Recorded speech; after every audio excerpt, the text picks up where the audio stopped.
উসমানে গনি আল্লাহ তাআলার সাথে কেমন সম্পর্ক করেছেন।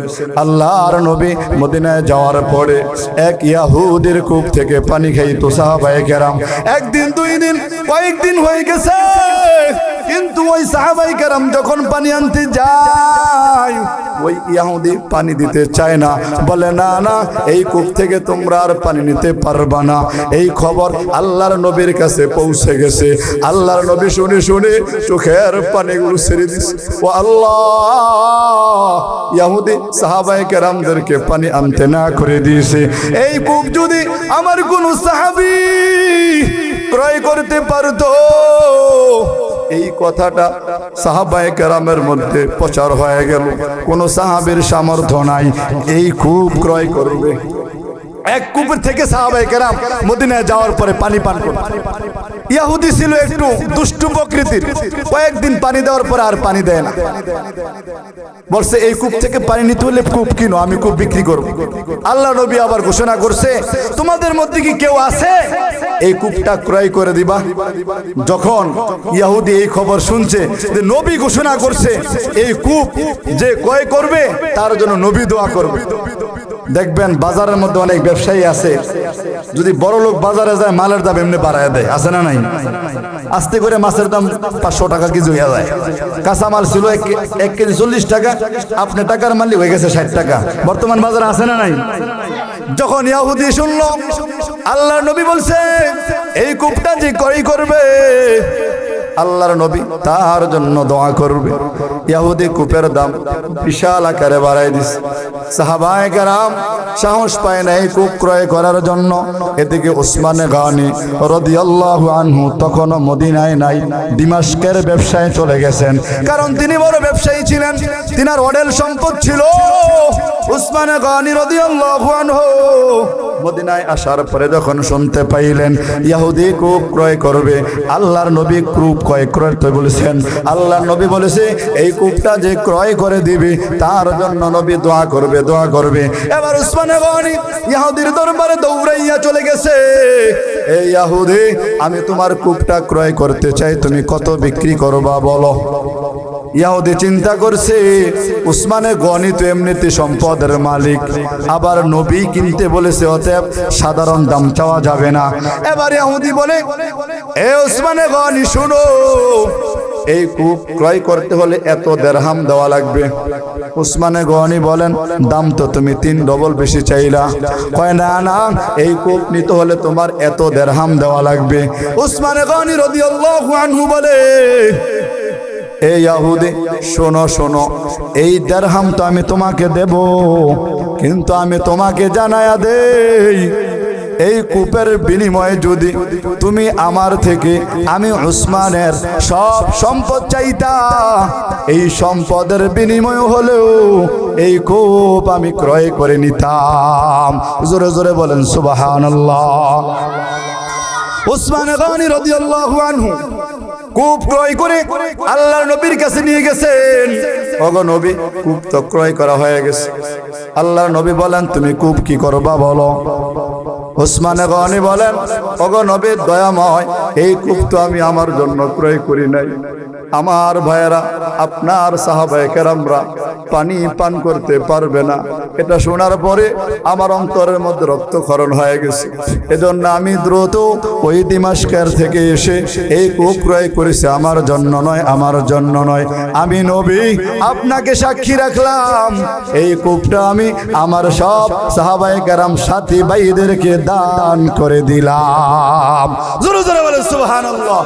আতিনা ফি দারে দুনিয়া না হাসান, আতিনা ফি দারে উকবানা হাসান, ইয়া গিয়াসাল মুস্তাগীথিন হদিনা লাফতিখারা বিল উলুমি ওয়াল গিনা।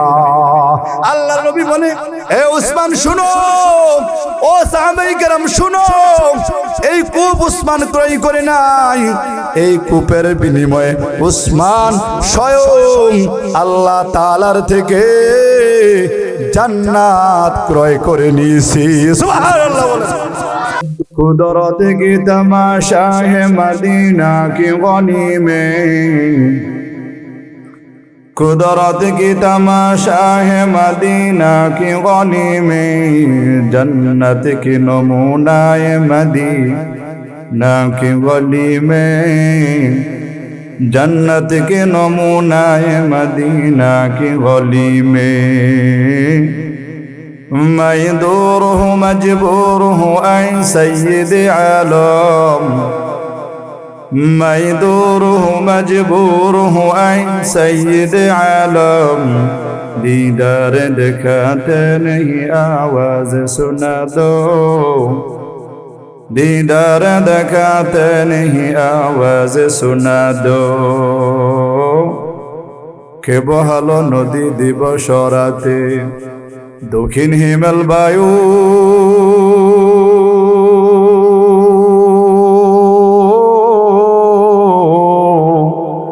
কোথায় হতে পেলি রে মানুষ তোর জীবনের আয়ু। জবান খুলে জোরে বলেন আমাদের আয়ু দিয়েছেন কে? আরো জোরে বলেন কে? কে বহালো নদী দিবস রাতে দক্ষিণ হিমেল বায়ু,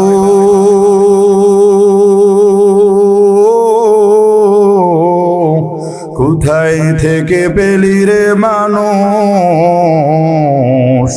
তোর জীবনের আয়ু। ও ভাই মাঠের উপর কে বিছালো, মাঠের উপর কে বিছালো সবুজ শ্যামল সবই,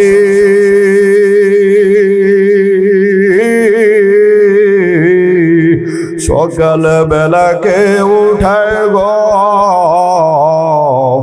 আবির রঙ্গারবি। আল্লাহু আকবার। লতার মাঝি কে দিল গো, লতার মাঝি কে দিল গো এত বড় কদু,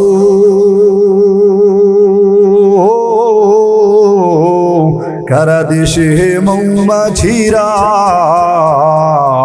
মৌচাকে দেয় মধু। শিমুল গাছি কে দিল গো, শিমুল গাছি কে দিল গো নরম নরম তুলা,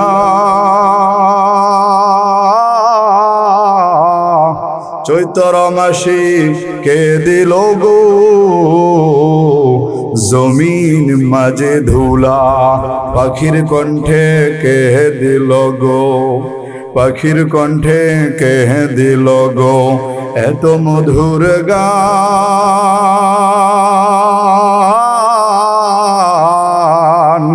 হিসেব করে দেখিয়ে সব মহান আল্লাহ তাআলার দান। ঠিক কিনা? আল্লাহ পাক রব্বুল আলামিন আমাদেরকে হায়াতের জীবন সংক্ষিপ্ত আকারে দিয়ে পাঠিয়েছেন, আবার নিয়ে যাবেন। মাঝখানের একটা সময় আমাদেরকে আল্লাহ তাআলা দিয়েছেন। এই সময়টার মধ্যে যে আল্লাহ তাআলার সাথে ভালো সম্পর্ক রাখবে, যে আল্লাহ তাআলার সাথে সুসম্পর্ক রাখবে, পরকালে আল্লাহ তাআলার কাছে সে সুসম্পর্কের কারণে বন্ধু হয়ে রবের জান্নাতে যাবে। সুবহানাল্লাহ বলেন। তাহলে আমরা আল্লাহ তাআলার সাথে সুসম্পর্ক রাখার দরকার আছে না নাই? একটা তাকবীর দেন, নারে তাকবীর। হইছে না? হইছে না? নারে তাকবীর। দিন ইসলাম, দিন ইসলাম। আওয়াজ হয় না? দিন ইসলাম, দিন ইসলাম। আল কোরআনের আলো, আল হাদিসের আলো, আল হাদিসের আলো। কোরআন হাদিস যেখানে, গান বাজনা যেখানে। শাবাশ, আপনারা পাশ করছেন, আপনারা প্রথম সেমিস্টারে পাশ করে ফেলছেন। আশা করি বাকি পরীক্ষাগুলো পাশ করবেন ইনশাআল্লাহ।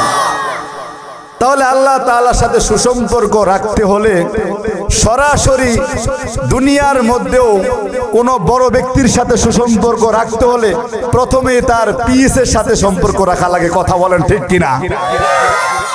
সরাসরি গিয়ে বলি আমি ডক্টর ইউনূস সাহেবকে আমি আপনার সাথে ভালো সম্পর্ক রাখতে চাই, আপনি আমার বন্ধু আমি আপনার বন্ধু, একই মানবে? জোরে বলেন। বলবে যে মাথা খারাপ, মাথা সমস্যা আছে, সিকিউরিটি দিয়ে বাইর করে দিবে। কিন্তু যদি আমি ডক্টর ইউনূস সাহেবের একজন পার্সোনাল পিএস, যাকে পার্সোনাল সিকিউরিটি বলা হয়, তিনার সাথে গিয়ে আস্তে করে দেখা করলাম, আমি তিনার সাথে সাক্ষাৎ করতে চাই, আমি তিনাকে মহব্বত করে আমার একটু সুযোগ করে দেন, পিএস বলবে আজকে না আগামীকাল আইসেন, আজকে বস ব্যস্ত। ঠিক কিনা? কথা বলেন, কথা বলেন, ঠিক কিনা বলেন?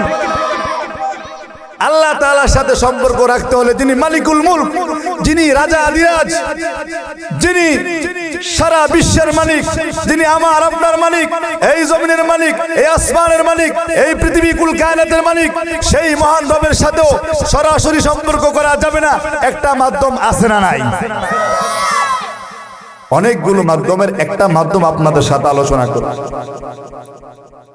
দুনিয়ার জমিনে দেখবেন আপনি যার সাথে সম্পর্ক করতে চান, কথার কথা আমার এক মুসল্লি আনিস ভাই এখানে আসছে, আনিস ভাইয়ের সাথে আমার ভালো সম্পর্ক করার আগে তিনার ছেলের সাথে বললাম, নো তোমার আব্বুর এটা নিয়ে দিও, তোমার আম্মুর কি অবস্থা ভালো নেই, এটা নিয়ে দিও। তখন আনিস ভাই শুই না খবর নিব, কিরে হুজুরের সাথে তো আমার তেমন ভালো সম্পর্ক নাই, কিন্তু তিনি তো আমার দিল থেকে আসলে ভালোবাসে, একদিন খবর পাঠাইবো তুমি হুজুরে আমাদের বাসায় নিয়ে এসো। কথা বলেন ঠিক কিনা? এই ইমানদার মুসলমান, দুনিয়ার জমিনে আমার আল্লাহ তাআলার সাথে যদি সম্পর্ক করতে চাও, সরাসরি রবের সাথে সম্পর্ক করা যাবে না। আমার আল্লাহ তাআলা দুনিয়ার জমিনের প্রথম আকাশের মধ্যে প্রত্যেকটা রাত্র আসিয়া বলে, ও দুনিয়ার মানুষ, তোমরা কে কোথায় আছো, ওঠো ওঠো, আমি আল্লাহ তাআলা তোমাদেরকে ডাকি। আলামিন মুস্তারজিবিন ফারজুবালা, আলামিন মুস্তাগফিরিন ফাগফিরালা। আমার আল্লাহ তাআলা প্রথম আকাশের মধ্যে এসে ডেকে ডেকে বলে, এ আমার গোলাম, এ বান্দা শুনো, আর ঘুমায় তাই কোনের গোলাম, জেগে যাও, জেগে যাও, আমি আল্লাহ মালিকুল মুলক, আমি আল্লাহ রাজা দিরাজ তোমাদেরকে ডাকি। ওই সময় দুনিয়ার জমিন থেকে কিছু আল্লাহ তাআলার খাস বান্দা উঠে উঠে তাহাজ্জুদ পড়ে, রাতের 2টা বাজে উঠে 2 রাকাত নামাজ পড়ে আমার মালিকের জন্য 2 ফোঁটা চোখের পানি ছেড়ে মালিকের কাছে হাত তুলিয়া বলে, আল্লাহ দুনিয়ার জমিনে আপনি আমাকে বড় গরিব বানাইছেন, আমাকে বড় অসহায় বানাইছেন, এতে কোনো আমার দুঃখ নাই, দুঃখ নাই মালিক, কিন্তু আপনি যে আমাকে গোলাম বলে স্বীকার করেছেন, আপনি যে আমাকে সুস্থতার জীবন দিয়ে রেখেছেন, আপনি যে আমাকে বড় ধরনের কোনো বিপদ দেন নাই গো মালিক, আমার এতেই চলবে, এতেই চলবে, আপনি আমাকে ভালোবাসেন, আমি আপনাকে ভালোবাসি। আমার আল্লাহ বলে, ফেরেশতা তাকায়া দেখ, তাকায়া দেখ, আমার এই বান্দা আমাকে দেখে নাই, আমার নবী দেখে নাই, আমার জান্নাত দেখে নাই, জাহান্নাম দেখে নাই, আমার কিছুই তো দেখে নাই, তারপরে কেন আমাকে ভালোবাসে? এবার ফেরেশতারা বলে, আল্লাহ আপনাকে না দেখে ভালোবাসছে, আপনার জান্নাত দেখে নাই, আপনার জাহান্নাম দেখে নাই, আমরা সাক্ষী দিলাম। আল্লাহ বলে, ফেরেশতা আমার এই বান্দাটাকে তোমরা জান্নাতের খাতায় নামটা উঠায় নাও। জোরে বলেন সুবহানাল্লাহ। এই আল্লাহ আছে না নাই? যে আল্লাহ আল্লাহর নবীর জামানায় সাহাবায়ে কেরামকে দুনিয়ার জমিনের মধ্যে 1 জন নয়, 2 জন নয়, 3 জন নয়, 4 জন নয়, 10 জন সাহাবীকে দুনিয়ার জমিনে জান্নাতের সার্টিফিকেট দিয়েছেন। সুবহানাল্লাহ। কিন্তু আমরা আল্লাহ তাআলার সাথে সেই সম্পর্ক এখনো করতে পারি নাই। আল্লাহ তাআলার সাথে আমাদের সেই ভালোবাসার সম্পর্ক এখনো হয় নাই, যার কারণে আবার বিপদ আপদ একটার পর একটা আসতে থাকে। আমার মুসিবত আসে, তবে মুমিন এটা তোমার মুসিবত নয়, এটা আল্লাহ তাআলার পরীক্ষা। যদি পরীক্ষায় তুমি উত্তীর্ণ হইতে পারো, আমার মালিক তোমাকে কুদরতি হাতে আল্লাহর কোলে নিয়ে তোমাকে জান্নাতের টিকিট দিয়ে দিবে। সুবহানাল্লাহ। তাহলে বলতেছিলাম, দুনিয়ার জমিনে বড় কোনো নেতা অথবা কোনো সম্মানী ব্যক্তির সাথে সম্পর্ক করতে হলে সরাসরি করা যায় না, মাধ্যম লাগেনিও। জোরে বলেন। তাহলে আল্লাহ তাআলার সাথেও সম্পর্ক করতে হলে মাধ্যম লাগে। যেরকম আমার কোম্পানির, আমি যেই কোম্পানিতে চাকরি করি সেখানের কোম্পানির যদি আমি একটু প্রমোশন পেতে চাই, মালিকের অফিসারের একটু তোষামত করা লাগে, তিনাকে কিছু হাদিয়া দেওয়া লাগে, তিনার কাছে কিছু বলা লাগে। আস্তে আস্তে তিনি আমাকে একদিন দুই দিন আমাকে উন্নতি দিয়া দেয়, পদোন্নতি দিয়া দেয়। ঠিক তেমনি ভাবে আমার মালিকের জন্য যদি তুমি কিছু করতে পারো, আমার মালিকও তোমাকে দুনিয়ার মধ্যে উন্নতি দান করবে, পরকালে উন্নতি দান করবে। সুবহানাল্লাহ। তাহলে রবের সাথে সুসম্পর্ক কিভাবে করব? এ বাগুরের মুসলমান, ও ইমানদার মুসলমান, ও পর্দার অন্তরালের মা, মাথাটা নিচু করে একটু মনটা নরম করে বোঝো। হায়াতের জীবনের 40 বছর চলে গেছে, হায়াতের জীবনের 60 বছর চলে গেছে, হায়াতের জীবনের 70 বছর পার করে ফেলছি, এখনো পর্যন্ত রবের সাথে ভালো সম্পর্ক হয় না। অথচ জানা নাই কখন জানি মালাকুল মাউত আজরাইল আমার জন্য চলে আসে। কারণ আজরাইল যখন আমার জন্য ডাক এসে যাবে, আমার সামনে হঠাৎ করে আসবে, কোনো ফোন দিবে না, আমাকে কোনো চিঠি পাঠাইবে না, হঠাৎ করে আমার সামনে এসে যাবে। আল্লাহ তাআলা বলেন, যদি আজরাইল একবার এসে যায়, আল্লাহ তাআলা বলেন, ইদা জাজালুহুম লা ইস্তাখিরুনা সাআতাও ওয়া লা ইস্তাকদিমুন। আল্লাহ তাআলা কোরআনের মধ্যে জানিয়ে দেয়, যখন মৃত্যুর পরওয়ানা জারি হয়ে যাবে, যখন তোমার হায়াতের জীবন শেষ হয়ে যাবে, ও বাগুরি এলাকার মুসলমান ভাইয়েরা শুন, হায়াতের জীবন পার করে কত মানুষ চলে গেছে। গত বছর এই মাহফিলের মধ্যে কত মানুষ ছিল, আজকে তারা নাই। এমনি ভাবে তুমি আমি আগামী বছর থাকবো, কোনো গ্যারান্টি আসেনি। জোরে বলেন আসেনি? আল্লাহ তাআলা বলেন, ইদা জা আজালুহুম লা ইস্তাখিরুনা সাআতাও ওয়া লা ইস্তাকদিমুন। ও আমার দুনিয়ার বান্দারা শোনো, যখন তোমার সামনে মালাকুল মাউত চলে আসবে, একটা সেকেন্ড তোমার জন্য অপেক্ষা করবে না, এক সেকেন্ড তোমার জন্য বিলম্ব করবে না। যখনই আমার মালিকের ওয়ার্ডার হয়ে যাবে, সাথে সাথে তোমার প্রাণবায়ুটা টান মেরে ছু মেরে নিয়ে যাবে।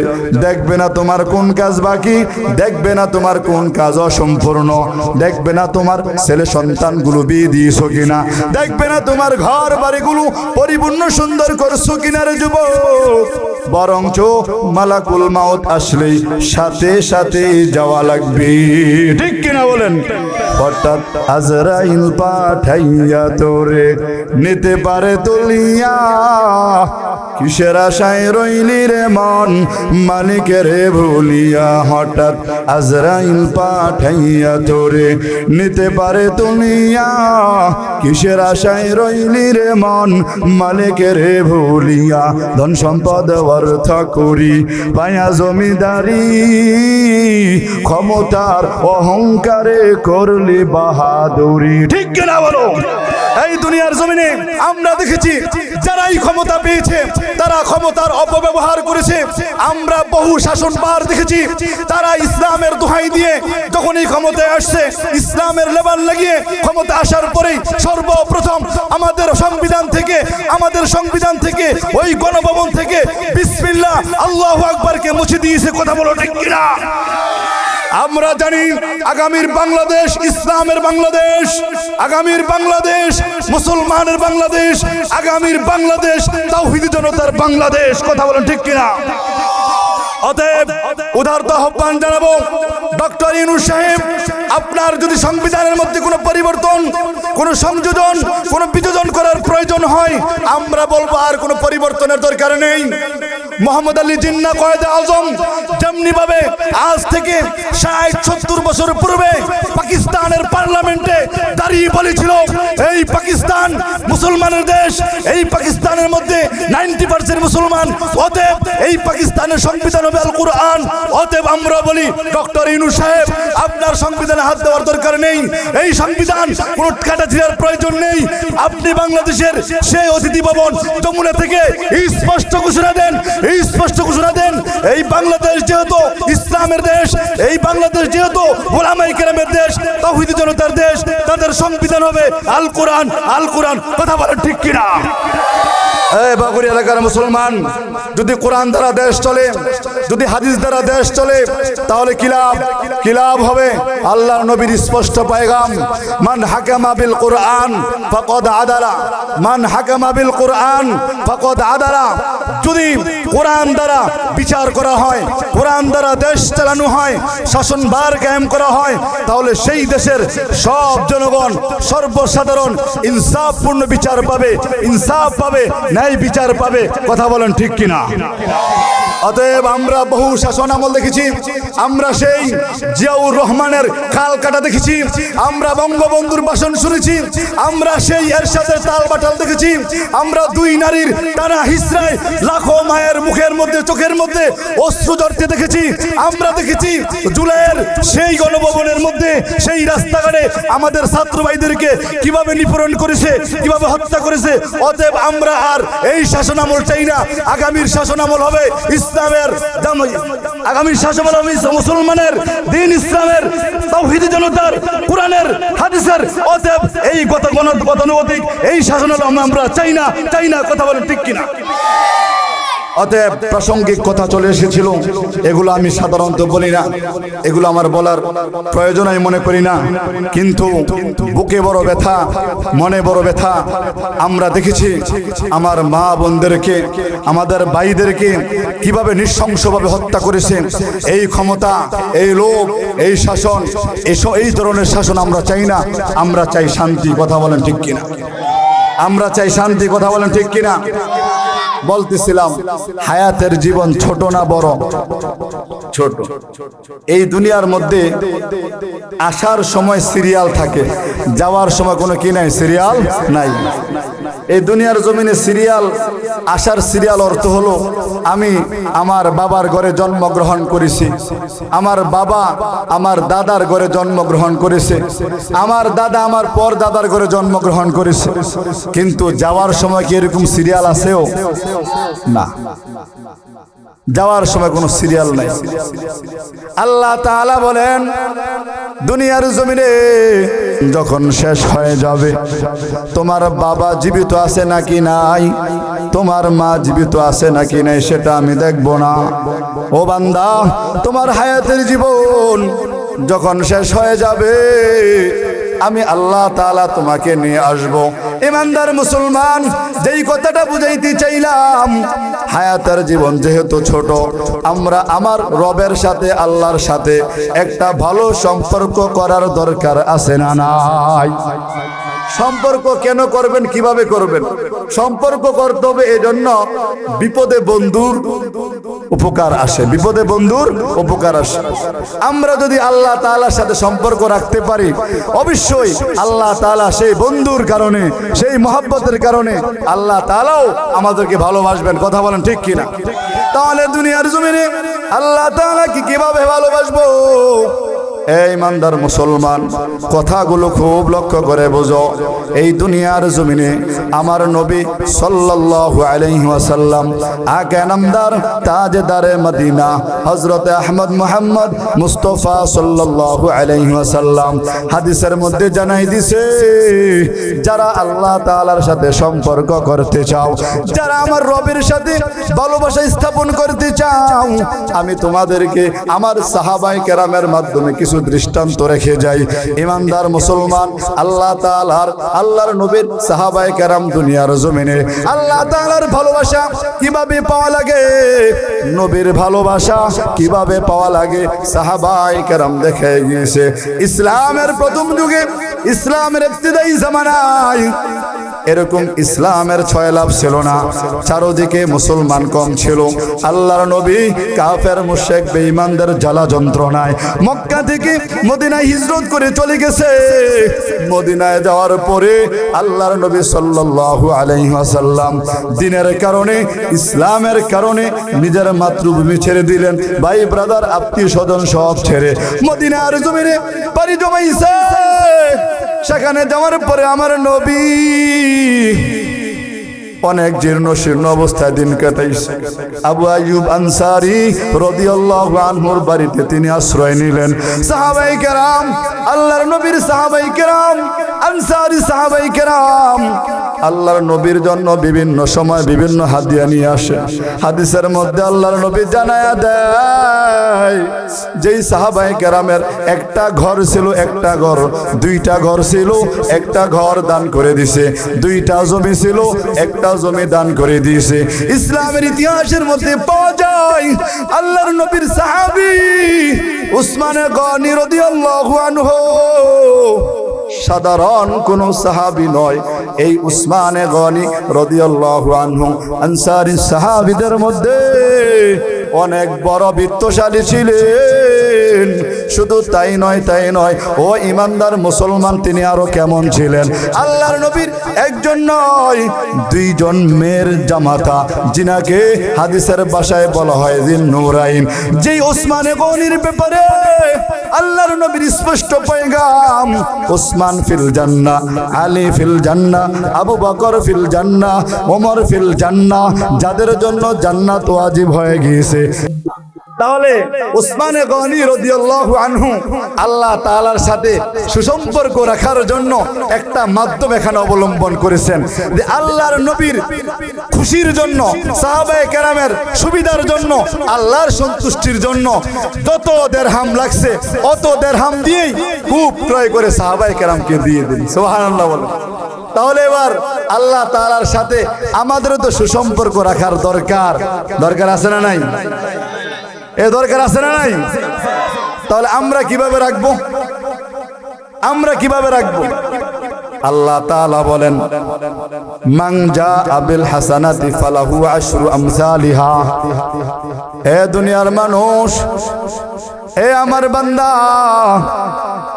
তোমাদেরকে একটা পয়গাম জানায় দিলাম, দুনিয়ার জমিনে তোমরা যদি একটা টাকা, একটা দিরহাম আমি আল্লাহ তাআলার সন্তুষ্টির জন্য দাও, আমি আল্লাহ তাআলার খুশির জন্য দাও, আমি আল্লাহ তাআলার ঘরে যদি তুমি দাও, আমি আল্লাহর রাহে যদি দাও, তাহলে এক দিরহামের বিনিময়, এক টাকার বিনিময় আমি আল্লাহ তোমার আমল নামায় 10 গুণ পরিমাণ সওয়াব বাড়ায় দিব।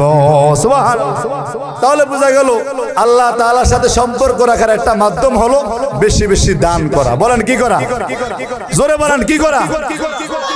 তাহলে আল্লাহর নবীও জানাই দিছে, দুনিয়ার জমিনে যদি তুমি তোমার সম্পদের মায়া করো, দুনিয়ার জমিনে যদি তুমি তোমার টাকা পয়সা কুক্ষিগত করে রেখে দাও, এই সম্পদগুলো সবগুলো পরে থাকবে।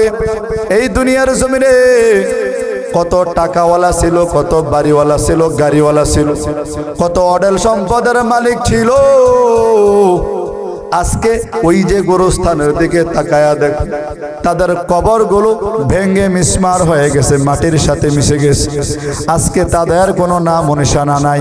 সম্পদ জায়গার মধ্যে পড়ে রয়েছে, বাড়ি জায়গার মধ্যেই আছে, গাড়ি আগের জায়গায় আছে, যত জায়গা জমিন ছিল সবগুলো তার উত্তরসূরিরা ব্যবহার করে, কিন্তু যাওয়ার সময় খালি হাতে চলে গেছে, কিছুই তো নিতে পারে না। পুরুষ হইলে 2-3টা কাপড় পাইবে, আর যদি মহিলা হয় তাহলে 5টা কাপড় পাবে, এর চেয়ে বেশি কিছু পাবে না।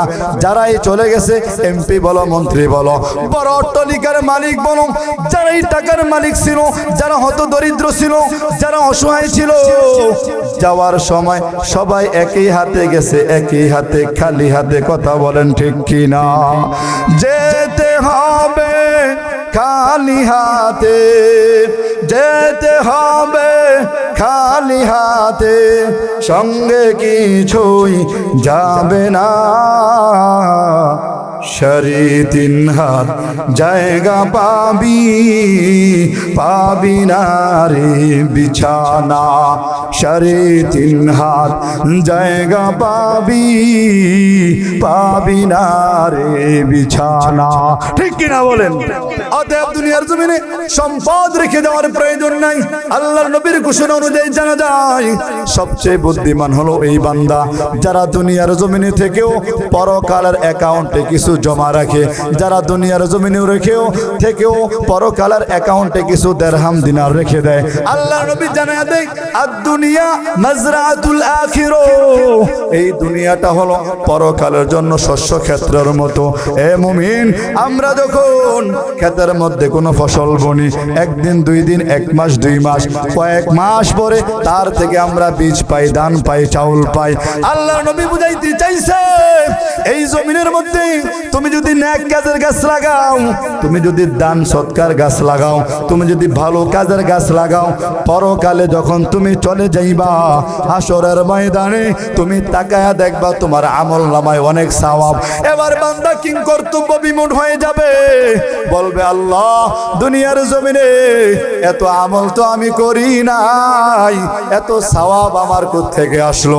আল্লাহ তাআলা বলেন ইন্নাল্লাহ লা ইউখলিফুল মিয়াদ, আমি আল্লাহ আমার ওয়াদা কখনো ভঙ্গ করি না।